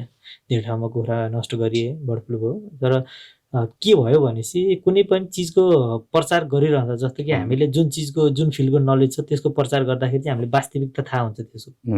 तर यहाँ बर्ड फ्लू लागिरहँदा के प्रचारमा आयो कि कुखुराको मासु खायो भने मान्छे मर्छ भन्ने। यो चाहिँ के हो त? बर्ड फ्लू लागेको कुखुराको मासु खायो भने के हुन्छ? तपाईँको मर्ने भयो त सरकारले किन मासु बिक्री वितरणलाई रोक लगाएन? भनेको अस्तिको बर्ड फ्लू केसमा कुनै पनि बिक्री वितरणमा केही पनि भएन। तपाईँको यदि बर्ड फ्लू लागेको कुखुरा पहिलो कुरो मर्छ, त्यसलाई आएर नष्ट गर्छ नि, त्यो बजारमा आउनै पाउँदैन होइन। यदि बर्ड फ्लू लागेको कुखुरा त्यसरी प्रचार गरिन्छ भने किन कोल्ड स्टोरमा मासु बेच्न दिइरहेका छन्? किन मासु पसलहरूमा तपाईँको कुनै रोग लाग्यो बन्द गर्नु पर्यो नि त त्यसको लागि चाहिँ। हो यही नराम्रो तपाईँको न्युजले गर्दा चाहिँ धेरै किसानहरूको कुखुरा के भयो कि मासु खान हुँदो रहेछ भन्ने पुग्यो उपभोक्तालाई, र कुखुराहरू होल्ड भए। तपाईँको जसको खोरमा बर्ड फ्लू लागेको थियो उनीहरूले त मुआवजा पाए, तर जसको के भयो कि कुखुरा होल्ड हुनुको कारण 70 दिन 80 दिन पाल्दाखेरि सबभन्दा मर्काम पर्यो। बर्ड फ्लू लागेको ठाउँमा उनीहरूले मुआवजा पाए, क्षतिपूर्ति पाए, उहाँहरूको आफ्नो रिकभर भयो। तर जसको खोरमा लागेको थिएन, स्वच्छ कुखुरा थियो, त्यो कुखुरा बजार नपाउनु कारण चाहिँ किसानहरू घाटामा। यसको प्रक्रिया चाहिँ के छ त? कतिपय किसानहरूले चाहिँ होइन अबको कन्टेन्टमा तपाईँको अब आउँदो कन्टेन्टहरूमा यस्ता विषयहरू पनि राख्नु होला, यो चाहिँ मेरो विनम्र अनुरोध। अब किसानले इन्सुरेन्स कसरी गर्ने, पोल्ट्री व्यवसायमा स्पेसल्ली होइन, इन्सुरेन्स गर्दाखेरि पाउने सुविधा के हो होइन, इन्सुरेन्स गर्दाखेरि आफूले तिर्नुपर्ने प्रिमियमहरूको कुराहरू आउँछ, यो कति हो होइन? यो छैन, कुखुरा पालनमा इन्सुरेन्स छैन। अनि क्षतिपूर्ति कसले दिन्छ त? यो बर्ड फ्लूको चाहिँ छुट्टै छ, निकाल्छ बर्ड फ्लू लागेको बेला। तर तपाईँको अन्य कुनै कारणले तपाईँ कुखुराहरू मरिरहेको छ भने अरू कुखुरामा चाहिँ लेयर्समा लोकलमा चाहिँ हामीले इन्सुरेन्स देखिएको छ, र ब्रोइलरमा चाहिँ इन्सुरेन्स चाहिँ हामीले देखिँदैन। जुन हाम्रो एउटा के भने चाहिँ इन्सुरेन्सको व्यवस्था हुनुपर्छ हाम्रो माग एउटा। यो पनि पर्सिको आन्दोलनको पनि एजेन्डा हो। प्लस यो भिडियो कसैले हेर्दै हुनुहुन्छ भनेदेखि सम्बन्धित निकायबाट यो चिजमा पनि ध्यान आकर्षण हुनु पर्यो। अहिलेको कृषि मन्त्रालय अथवा कृषि मन्त्री को हुनुहुन्छ, उहाँलाई के भन्न चाहनुहुन्छ? गीता चौधरीजी हुनुहुन्छ। भेट भयो अस्ति? हजुर भयो, हामीले आफ्नो कुराहरू राख्यौँ। तर कस्तो हुन्छ भने आफू इमान्दार भइरहँदा पनि, आफू आज इमान्दार छु तर प्रणाली नै तपाईँको बिचौलियाको कब्जामा छ भनेपछि त आज आफू इमान्दार छु, मैले आदेश त कसैलाई दिनु पर्यो नि, जसले आदेशको पालना गर्ने हो त्यही बिचौलियाको कब्जा भनेपछि यो तपाईँको परिवर्तन, यो भनौँ न व्यवस्था परिवर्तन हुन्छ जस्तो हामीलाई लाग्दैन। त्यही भएर चाहिँ हाम्रो कृषि मन्त्रीज्यूले पनि यसलाई अनुसन्धान गर्नको लागि यो जुन अहिले व्यवस्थामा के भइरहेको छ, बिचौलियाले कसरी राज गरिरहेका छन् भनेको छुट्टै एउटा निकाय बनाएर चाहिँ अनुसन्धान गर्न जरुरी छ। उहाँले के आश्वासन दिनुभएको छ कि यो विषयमा? कस्तो छ भनेपछि हाम्रो अहिले लडाइँ के मेन भनेको सङ्घसित छ। सङ्घले किन यस्तो गरिरहेको छ? सँगसँग लडाइँ छ तर सँगैको भन्ने थाहा छैन नि त। हो त, हामी खोजे हो अहिले यही मार्फत हामी सङ्घलाई नजिक ल्याउन खोजिरहेका छौँ कि आओ। तर हामी सङ्घसित लडिरहँदा के छ भनेपछि सङ्घ त छ होइन, तर के छ भनिसकेपछि एक तपाईँले भने जस्तै हामीले चिनाइ छैनौँ। अर्को भनेपछि सबै तपाईँको रेडबाट लिएर हरेक चिज उसको हातमा छ होइन। उसको हातमा रहिरहँदा उसलाई नजिक ल्याएर मन्त्रीज्यूसँग राखेर चाहिँ डिबेट गरेर के हो खासमा चाहिँ होइन। सङ्घ बन्यो होइन, तपाईँको किसानको लागि के गर्छु भनेर, किसानको समस्या समाधान गर्छु भनेर आयो, तर किसानबाट टाढिएको छ, किसानको समस्यालाई नजरअन्दाज गरिरहेको छ भनेपछि हाम्रो के छ भनेपछि सङ्घसित मात्र नभई तपाईँको मन्त्री या यो सम्बन्धी निकायहरू सबैलाई चाहिँ एकै ठाउँमा राखेर चाहिँ हामीले डिबेट गर्ने हो कि किन हामी किसानहरू मात्र अहिले मर्कामा पर्ने होइन र यो किसानहरूको समस्यालाई चाहिँ नबुझिदिने। कृषि भन्ने बित्तिकै तपाईँको धान गहुँ मकै मात्र होइन नि त, कुखुरा पालन पनि हो भन्ने पनि ध्यान आकर्षण गर्न चाहन्छ। ओके, अब टेक्निकल कुराहरू पनि केही गरौँ दाइ होइन। लगभग हामी यो जति पनि विषयमा हामीले छलफल गऱ्यौँ यो केन्द्रित चाहिँ बिचौलिया यो माफियाहरूसँग अथवा चाहिँ यो जुन लुपहोल छ होइन कानुनी रूपमा भएको लुपहोल मात्र कुरा गऱ्यौँ। तर अब भोलिको दिनमा त राम्रै होला, हामीले राम्रै सोच्नुपर्छ होइन। भोलि मैले पनि पोल्ट्री व्यवसाय गरेर केही कमाउने चाहिँ अवसर पाउँछु भन्ने नै सोच्नु पर्यो, पोजिटिभ सोच राख्नु पर्यो। अब कुखुरा पालन गर्दा चाहिँ ध्यान दिनुपर्ने कुराहरू के हो त? जस्तै हाम्रो यो पोडकास्ट त अलिकति लामै हुन्छ, अब यसमा चाहिँ केही इन्फर्मेटिभ कुराहरू पनि टेक्निकल कुराहरू पनि कस्तो ठाउँमा गर्ने पोल्ट्री व्यवसाय कस्तो ठाउँमा नगर्ने होइन। पोल्ट्री व्यवसाय सुरु गर्नु अघि त सबभन्दा पहिला त यो व्यवसाय कस्तो हो के हो जानकारी लिएर मात्र बल्ल लगानी गर्ने हो। धेरै साथी के लगानी गर्नुहुन्छ जानकारी लिन जाँदाखेरि ओहो यो मेरो त भनौँ मैले नगर्न सक्ने व्यवसाय रहेछ भनेपछि त्यो संरचनामा लागेको लगानी डुबिरहेको छ। त्यही भएर चाहिँ पहिला यसको बारेमा जानकारी लियौँ, के रहेछ कस्तो व्यवसाय रहेछ, मैले यो गर्न सक्छु कि सक्दिनँ होइन, यो मलाई सुटेबल हुन्छ कि हुँदैन त्यो बारे अध्ययन गरौँ। त्यसपछि होइन म यो व्यवसाय गर्न सक्छु, म यसमा आफूलाई भिजाउन सक्छु भन्ने लागिसकेपछि एउटा ठाउँको छनौट राम्रो गर्नुहोस्। हामीले ठाउँको छनौट राम्रो गऱ्यौँ भने आगे समय हामीले संरचना बनाइरहँदा कुखुरा पालिरहँदा चाहिँ त्यो ठाउँले गर्दा पनि तपाईँको समस्या आउन सक्छ। ठाउँको छनौट चाहिँ कसरी गर्ने? कस्तो हुँदा चाहिँ उपयुक्त अझ बेटर एकदम एक्सिलेन्ट हुने चाहिँ? पूर्व र पश्चिम भएको पूर्व पश्चिम फर्केको तपाईँको लम्बाइ बनाउँदाखेरि चाहिँ पूर्वदेखि पश्चिमतिर चाहिँ फेस भएको हुनु पर्यो होइन। अर्को भनेको पानी र बाटोको सुविधा राम्रो भएको, खोला नालाको नजिक नभएको, बाढी पहिरोहरू नआउने जस्तो जोखिम नभएको ठाउँ चाहिँ हामीले चुन्नुपर्छ। किनभने आपतकालीन कुनै बाढीहरू आइहाल्यो भने कुखुरा खोरभित्र तपाईँ कुखुराहरूलाई त हामीले छिटो सार्न मिलेन नि त, जस्तै गाई बस्ती एउटा दुइटाले त हामीले सार्न मिल्यो तर खोरभित्र भएको कुखुरालाई सार्न मिल्यो। त्यही भएर एउटा बाटोको पनि ठुलो समस्या हुन्छ। आज तपाईँले हेर्दाखेरि हो यति हल्का टाढा त हो नि के हुन्छ र भनिरहँदा हामीले कुखुरा पालिरहँदा तपाईँको दिनकै दाना बोक्नु पर्यो, कुखुरालाई तपाईँको बजारमा पठाइरहँदा त्यसमा चाहिँ ठुलो समस्या आउँछ। अर्को पानीको कुरा पनि आउँछ। पानी त तपाईँको 1000 कुखुरा पाल्न आउँछ, दिनमा 500-700 लिटरको पानीको आवश्यक पर्छ। तपाईँसित एक दिन पानी नहुँदै बित्तिकै त तपाईँको समस्या आइहाल्छ। अर्को बिजुलीको व्यवस्था पनि हुनु पर्यो। हामीले बिजुली त तपाईँको हेर्ने भने लाइटको व्यवस्था त कुखुरालाई चाहिन्छ। बाटो पानी बिजुलीको चाहिँ राम्रो सुविधा। अनि अर्को यो टेम्परेचरको लागि चाहिँ कस्तो, अब ठाउँ अनुसारको सेलेक्सन राम्रो गर्ने कि अथवा टेम्परेचर पनि यसमा चाहिँ एकदमै मेन्टेन गर्नुपर्छ बेला बखतमा यसको भित्रको भनौँ न कुखुराको खोरको होइन टेम्परेचर चाहिँ लगभग यति हुनुपर्छ। टाइम अनुसारको चेन्ज भएको देख्छु क्या म, कुनै बेलामा 30-32-35 कति हो एक्ज्याक्ट थाहा भएन, त्यति चाहिन्छ। फेरि पछि भइसकेपछि घट्दै अथवा के गर्नुपर्छ यसलाई चाहिँ कसरी एज अनुसार छ तपाईँको। अब आज एक दिन चल्ला छ भने उसलाई कति राख्न सक्थ्यो, मानौँ कि ट्याक्कै होइन भने 35-36 राख्नु पर्ला। अनि त्यसै गरी बिस्तारै उनीहरू जति ग्रोथ हुँदै आउँछ उनीहरूले टेम्परेचर कम चाहिँदै आउँछ। हामीले दिनमा दिन 1-1 डिग्री घटाउँदै लानुपर्छ। यसको चाँजो पाँचो चाहिँ कसरी मिलाउने? अहिले चाहिँ हामीले अब टेम्परेचर एउटा थर्मोमिटर राख्न सकिन्छ। जस्तो कि अब टेम्परेचर अब ब्रुडरहरू हामीले बालेर चाहिँ थर्मोमिटर चाहिँ हो खोरको भित्रको टेम्परेचर चाहिँ कति रहेछ भने त्यसले हामीलाई इन्डिकेट गर्यो। त्यहाँबाट हेरेर चाहिँ हामीले त्यही अनुसार तपाईँको ब्रुडरहरू बल्बहरू बाल्न मिल्यो। नेपालमा धेरै यो एसी सहितको जुन फार्म हुन्छ होइन, त्यसलाई सेड के भन्छ, त्यो त धेरै छैन होला पक्कै पनि छ। धेरै अहिले बिस्तारै हेर्ने भने ठुलो फार्महरू त्यस्तो सामान्य 5-10 लाख रुपियाँ लिएर कोही विदेश जान, तपाईँ हामी जस्तै जुन तपाईँको केसै सुनाउनु भयो होइन, अब विदेश जान छोडौँ बढी यही पैसाले केही गरौँ भन्ने 5-10 लाख रुपियाँ खर्च गर्नेहरूको त त्यो पोसिबल नभए भने पछाडि त्यो छैन भने त्यहाँ चाहिँ अल्टरनेटिभहरू के युज गरेर आउँछन्? टेम्परेचरहरू तपाईँको इलेक्ट्रिक बल्बहरू तपाईँको अहिले नयाँ आएको छ चाइनिज बल्बहरू टेम्परेचरको लागि। भकारी चुलोहरू जुन पहिलेदेखि चलिआइरहेको छ काठबाट बाल्ने भकारी चुलो त्योहरू छ। त्यसले गर्दाखेरि पनि कस्टिङमा चाहिँ फरक पर्न जान्छ होला सायद।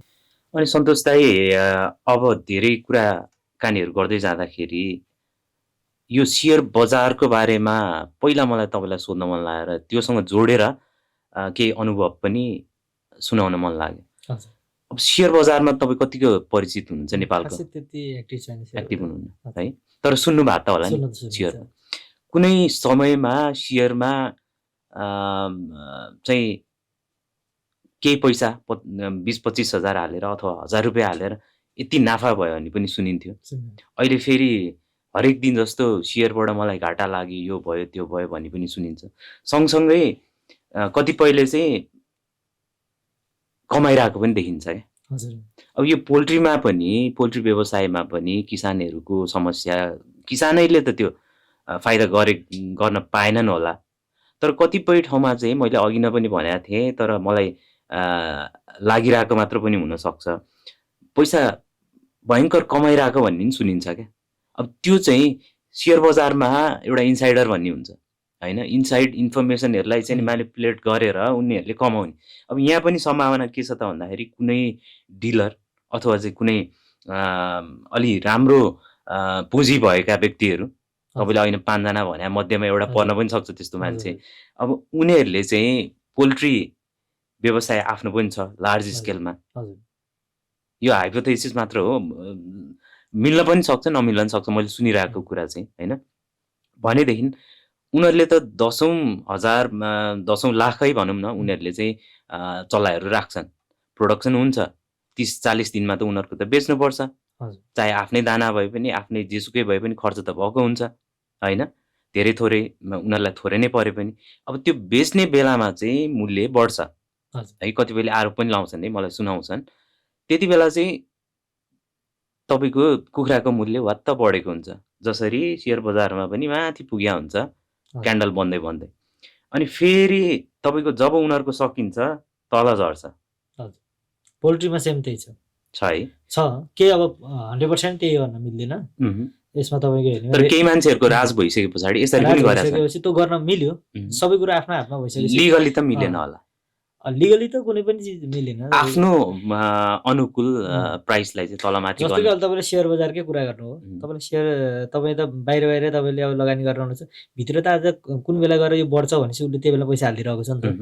त्यसै गरी पोल्ट्रीमा पनि त्यही छ, उसलाई हरेक कुरा थाहा छ, आज चल्ला कति बजारमा गएको छ, उसलाई लाग्छ कि यो अवस्थामा 1 लाख चल्ला कम गयो, कुन समयमा राख्दाखेरि चाहिँ उपयुक्त मूल्य आउँछ भन्ने सुद्धा पनि उनीहरूलाई जानकारी हुन्छ, तर किसानलाई पारदर्शी छैन, किसानलाई पनि जानकारी भइदियो, उनीहरूको आसेपासेले त यो चिजबाट त लाभ लिइरह होला नि हैन। हो त्यही पछि उनीहरूलाई के हुन्छ कि अब यो बेला चाहिँ किसानले चल्ला हालेको छैनन्, यो बेला चाहिँ रेट बढ्छ भने चाहिँ उनीहरूले हाल्छन् र बढेको बेला उनीहरू पाउँछन्, र त्यसपछि अब के हुन्छ कि रेट बढेको अवस्था देखाइदिन्छ, अब किसानहरू पनि हो अब बढेको छ भनेर पालिरहँदा उनीहरूले त्यो बेला हाल्दैन, रेट घटेको बेला पर्छ। त्यही सेयर तपाईँले भनेको थियो सेयर बजारकै, सेयरमा ठ्याक्क त्यस्तै छ कि यो धेरै चिजहरू चाहिँ मलाई के अनुभव पनि छ, प्लस यो धेरै कुराहरू चाहिँ मैले सुनि पनि रहेको हुन्छ कि सेयर बजार र पोल्ट्री चाहिँ उस्तै छ अरे है भन्छ। अर्को कुरा फेरि यसमा चल्लाको कुरा पनि आउँछ कि, हामीले चल्लाको गुणस्तरदेखि लिएर हरेक कुराको कुरा पनि आउँछ यसमा। जस्तो कि आज ठुलो ठुलो व्यापारीहरूले होइन, एउटा भनौँ न हामीले एउटा अनुमान गर्नु पनि सकिन्छ कि आज मैले हालिरहेको चल्ला चाहिँ गुणस्तर हिँड्छ, त्यसको चाहिँ कसरी मापन गर्ने अथवा चाहिँ कस्तो छ भने गुनासो गर्ने कुनै पनि निकाय नभए पनि हामी अहिले ट्र्याकमा छौँ क्या। जस्तो कि आज मैले चल्ला हाल्दैछु भने चाहिँ स्ट्यान्डर्ड साइज भने 40 ग्राम भनेर तोकिन्छ क्या, तर हामीले चल्ला हाल्दा हाम्रो घरमा 25 ग्राम 30 ग्रामको चल्ला आउँछ कि। स्ट्यान्डर्ड साइज चाहिँ तपाईँको मिनिमम 40 ग्राम हुनु पर्यो खोरमा जाने बेलामा, किसानको हातमा जाने बेलामा। हजुर तपाईँको चाहिँ 25-30 ग्रामको चल्ला आउँछ, हो त्यही तपाईँले भने जस्तै ठुलै व्यापारीले हाल्दाखेरि चाहिँ राम्रो चल्ला हाल्छ, ग्रेडिङको चल्ला किसानलाई पठाउँछ, हो त्यही अवस्थामा तपाईँले भन्नु हो कि ती ठुलो व्यापारीले मात्र कमाउँछन् भन्ने पनि छैन होइन। त्यो बढेको बेलामा कुनै सानो किसानले पनि पालिरहेको त हुन्छ, झुकेर पर्यो भने उनीहरू पनि परे, आसेपासे उनीहरू पनि परे। जस्तो कि हामीले के भोगिरहेका छौँ भनेपछि कुनै बेलामा चल्ला राम्रै आइदिया हुन्छ होइन, कुनै बेलामा त्यही हेचडीले दिँदाखेरि तपाईँको थर्ड क्लासको चल्ला पनि आइदिन्छ, भनिसकेपछि एउटै हेचडीले पनि तपाईँको एउटै गुणस्तर चल्ला उत्पादन गर्न सकेको रहन्छ कि। हो त्यही के छ कि तपाईँको राम्रो चल्ला उनीहरूलाई जानकारी छ, यो राम्रो चल्ला ठुलो ठुलो व्यापारीले हालिरहेका छन्, जुन तपाईँको ग्रेडिङ भएको चल्ला चाहिँ सानोतिनो किसानहरूकोमा आइरहेछ। अनि त्यसपछि कुरा के आउँछ कि ठुला व्यवसायहरूले क्वान्टिटीमा गरेर छन्, उनीहरूको लागत मूल्य कम छ, उनीहरूलाई प्रफिट छ, प्रफिट हुनलाई त हामीलाई पनि गुणस्तरीय चल्ला आउनु पर्यो नि त, यो पनि एउटा कुरा हो। भनेको यहाँ त तपाईँको एकपछि अर्को गर्दै एउटा दुईटा तीनटा चारवटा गर्दा गर्दै धेरै लुपहोलहरू धेरै नै देखिसकेँ, धेरै छ। तपाईँले त्यसको कुरा गर्ने भने त तपाईँको त धेरै लुमिन्छ। तपाईँको यहाँ मैले भने कोल्ड स्टोर सङ हेचडी सङ त्यस लगायत तपाईँको अरू हेऱ्यो भने डिलरहरू, तपाईँको माफिया डिलरहरू पनि छ। अनि यो इन्डियाबाट कतिको कुखुराहरू अब तपाईँको यसमा पनि धेरै न्युजहरूमा धेरै सुनेको कुरा, तर यसको पाँचौँ आउँछ तपाईँको अवैध रूपमा कुखुरा भित्रिने।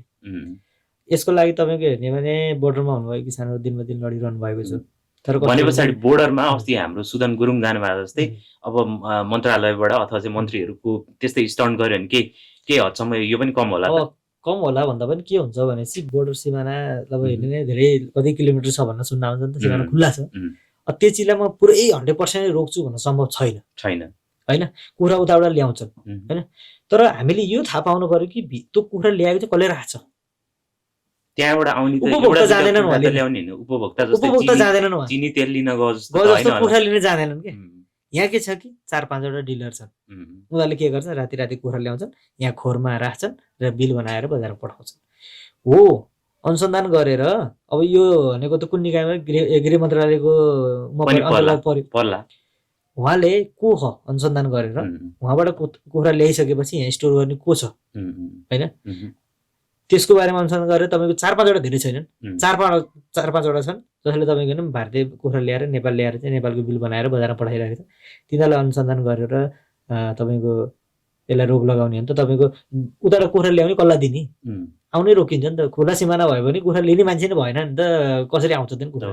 त्यो भयो भने त नेपालको कुखुराले बजार पायो नि त। बोर्डरमा बस्नुभएको किसानहरूको के हुन्छ कि कुखुरा पाल्नु रेडी भइसक्यो, तर त्यसमा बाहिरबाट कुखुरा आइरहेको छ, आफ्नो कुखुरा खोरमा होल्ड गरेर बसेको हुन्छ। त्यो पनि एउटा ठुलो समस्या हो। अनि यो भ्याट प्यानमा पनि फेरि मलाई एकदम सोध्न मन लाग्यो, जस्तै मासुजन्य चिजलाई भ्याट लाग्छ होला के छ? प्यानमै होला मेरो, प्यानमै हो भनेको यो किसानले कृषिजन्यमा पर्यो भनेपछि यो प्यानबाटै जाने भयो। तर पनि भनौँ न यो अहिलेको त अहिलेको सरकारले के स्किमहरू पनि ल्याइरहेछ, लट्रीको कुराहरू पनि ल्याइरहेछ। अब योसँग जोडेर यहाँ हेर्ने भने अहिले त्यसले पार्ने प्रभावहरू केही छ, अथवा किसानहरूले जुन बिल काटेर दिनुपर्ने अथवा पाउनुपर्ने पेमेन्टहरूको कुराहरूमा त्यसले केही सहज गराएको छ? त्यसले सहज गराएको छ भन्दा पनि हामीले के बुझ्न सकिन्छ कि अब त्यो भनौँ न लट्री सिस्टमले तिनीहरूले तपाईँको हेर्ने भने एकै दिनमा त लट्रीभन्दा बढी पैसा यतिकै कमाइरहेको छन् भनेपछि उनीहरू किन बिलतिर लाग्छन् भने किसानले ल्याउँछ। यसरी बुझ्नुहोस् कि तपाईँ एउटा कोल्ड स्टोरले महिनाको 30 लाखको महिनाको उसले 30 लाखको बेच्छ, तर वर्षमा 30 लाखको बेचेको बिल बनाइरहेको छ क्या। यसको बारेमा अनुसन्धान हुनु पर्यो, त्यो भएको छैन।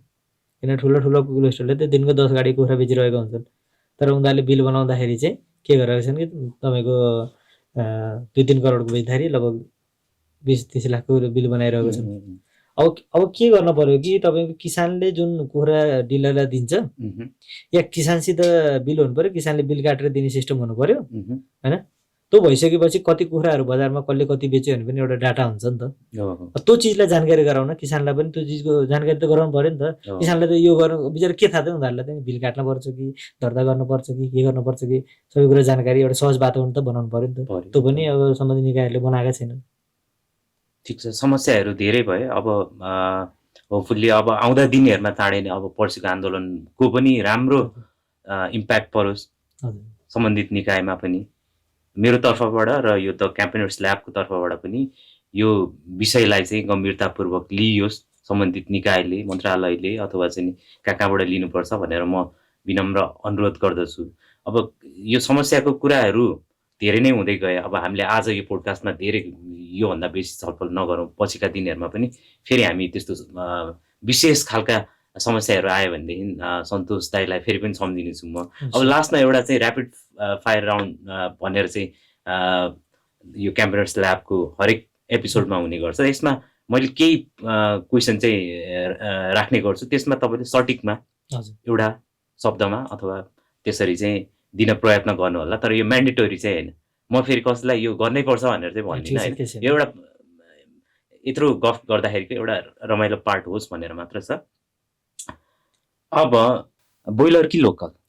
ब्रोइलर, किनभने ठुलो मार्केट छ, त्यसमा अब धेरैले रोजगार पनि पाउनु भयो। तर लोकल पनि यसो हिसाबले हेर्दा चाहिँ त्यसको पनि ठिकै मार्केट छ भनौँ न, त्यसले पनि रोजगारको वातावरण बनाउँछ। अब सिधै चुन्न पर्दा चाहिँ ब्रोइलर। सानो फार्म कि एसीवाला फार्म? सानो फार्म, किनभने सबैले थोरै लगानीमा पनि गर्न पाइयो। ठुलो फार्म भइसकेपछि तपाईँको ठुलो लगानी चाहियो, त्यो सबैसित सम्भव पनि भएन। क्यास कि क्रेडिट? क्यास। पोल्ट्रीसँग कसरी जोडेर हेर्नु मिल्छ? क्रेडिट गर्नको कारण चाहिँ तपाईँको कस्तो छ भनेपछि एक तपाईँले अब त्यसरी मैले तपाईँलाई बुझाउन खोज्दा चाहिँ क्रेडिट हुने बित्तिकै यो डिपोजिट सिस्टम छ जसले गर्दा चाहिँ हामी लोभिन्छौँ। जस्तो कि अब 1 लाख डिपोजिटमा 1000 कुखुरा हालिन्छ भनेपछि हामीलाई के लाग्छ 1 लाख रुपियाँ त मैले 1000 कुखुरा पाल्न पाएँ भनेर हामी लोभिन्छौँ र गएर पछि गएर या बजारमा उत्पादन बढी भइदिन्छ त्यसका कारण या हामीलाई तपाईँको कसैले ट्र्यापमा पार्न सजिलो हुन्छ हामी पनि लोभिएको हुन्छौँ भनौँ न। त्यो हिसाबले चाहिँ क्यासमा कारोबार गर्दा चाहिँ हामी पनि सचेत हुन्छौँ। शेयर बजार के पोल्ट्री फार्मिङ? अब मेरो नजरियाले हेरेर त जति जानकारी छ अब पोल्ट्री फार्मिङ। एसोसिएसन कि कोअपरेटिभ? अहिलेको अवस्थाले दुइटै आवश्यकता मेरो नजरियाबाट अहिलेको जुन व्यवस्था छ नि त्यसमा चाहिँ दुइटैले चुन्न चाहिन्छ। ओके, ऱ्यापिड फायर राउन्ड चाहिँ यति नै गरौँ। अन्तिममा एउटा महत्त्वपूर्ण क्वेसन चाहिँ मैले छुटाएँ जस्तो लाग्यो। धेरै जसो बाहिर बजारमा चाहिँ के हल्लाहरू छन् भनेदेखि हल्ला हुन् अथवा सत्यता हो, ब्रोइलरको कुखुरा चाहिँ त्यति हेल्दी हुँदैन ब्रोइलर कुखुराको मासु कन्ज्युम गर्दाखेरि चाहिँ भन्ने कुराहरू छ। कतिपयले चाहिँ त्यसलाई के बेसमा पनि भन्ने गर्नुहुन्छ भने जुन पनि दानाहरू त्यसलाई दिने गरिएको छ त्यसमा चाहिँ विभिन्न चिजहरू हालिएको हुन्छ अनि चाँडो 30-40 दिनमा चाहिँ यो बजारमा पुग्छ होइन। यसको लाइफ स्प्यान नै 40 दिन 45 दिन भएपछि त बजारमा जाने हो, काटिने हो होइन। यसमा चाहिँ के कतिको सत्यता अथवा यो तपाईँको यत्रो अनुभव अनुसार चाहिँ तपाईँ के भन्नुहुन्छ यो विषयमा? ब्रोइलर कुखुरा भनेको उनीहरूको जातै त्यस्तै हो कि त्यो छिटो नै बढ्छ होइन। हामीले ब्रोइलरकै दाना नभए पनि अन्य दाना खाए पनि अन्य कुखुरा भन्दा त्यो छिटो नै बढ्छ। अर्को कुरा के छ भनेपछि बजारमा हल्का नराम्रो अफवाह फैलाउनको लागि के गरिन्छ कि फोटोहरूमा सुई लगाएको देखाइन्छ नि, सुई लगाएर बढाइयो भन्ने। कुनै पनि त्यस्तो चिज छैन कि कुखुरालाई हत्तै बढाउनलाई सुई लगाएर बढाओस्। दानामा उनीहरूलाई चाहिने तत्त्वहरू सबै मिलाएको हुन्छ, त्यही अनुसार ब्यालेन्स गरिएको हुन्छ र दानाले चाहिँ कुखुराहरूलाई राम्रो ग्रोथ दिने गर्छ। तर कुखुरा तपाईँको मासु खाना तपाईँको नराम्रो हो, यसले हेल्थलाई असर पार्छ भने यो चाहिँ गलत हो। तर केही नराम्रो कामहरू त होला नि, तर रेगुलेट गर्ने खालको चाहिँ हुनु पर्यो। अब मानव मेरो कुखुरा बिरामी भएको छ, मैले एन्टिबायोटिकको प्रयोग गरिरहेको छु, उति अवस्थामा बजारमा जान्छ त्यो नराम्रो छ। एन्टिबायोटिक यो औषधिको पनि विभिन्न केसेसहरू आइरहेको हुन्छ कि बेला बखतमा, मैले लास्ट टाइम पनि भनेको थिएँ। जस्तो कि यसको पनि हामीले भनौँ न किसानलाई पनि बुझाउन सक्नु पर्यो। जस्तो कि मानव के आज तपाईँले कुनै औषधि प्रयोग गर्नुभएको छ भने त्यो ग्याप पिरियड चाहिँ कति राख्ने। तपाईँले नढाँटी भन्दा त तपाईँ भेजिटेरियन हो कि होइन? नन भेज हो नि। कुखुराको मासु कति कन्ज्युम गर्नु? एकदम बढी, एकदमै बेसी। हामीले पालिरहँदा पनि आफै मजाले खाइन्छ भनेपछि चाहिँ त्यसमा कुनै पनि तपाईँको के त्यस्तो डाउट गर्नुपर्ने धेरै कुराहरू छैन। ओके, हस्, थ्याङ्क यू सन्तोषजी, तपाईँले महत्त्वपूर्ण समय दिनुभयो।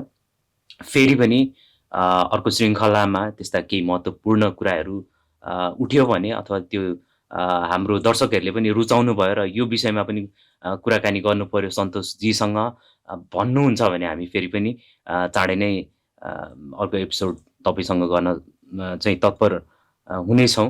र तपाईँको कन्टेन्ट जति पनि पोल्ट्री नेपाल टिभी भनेर तपाईँले गर्नुभएको छ, राम्रा इन्फर्मेटिभ कन्टेन्टहरू जो किसानहरूलाई म जस्तो चाहिँ भोलि केही अवसरहरू चाहिँ यो पोल्ट्रीमा अथवा अरू कुनैमा देखियो भने म पनि गर्छु भन्ने मान्छेलाई इन्सपायर गर्ने खालका र इन्फर्मेटिभ चिजहरू चाहिँ हाल्दै जानु होला।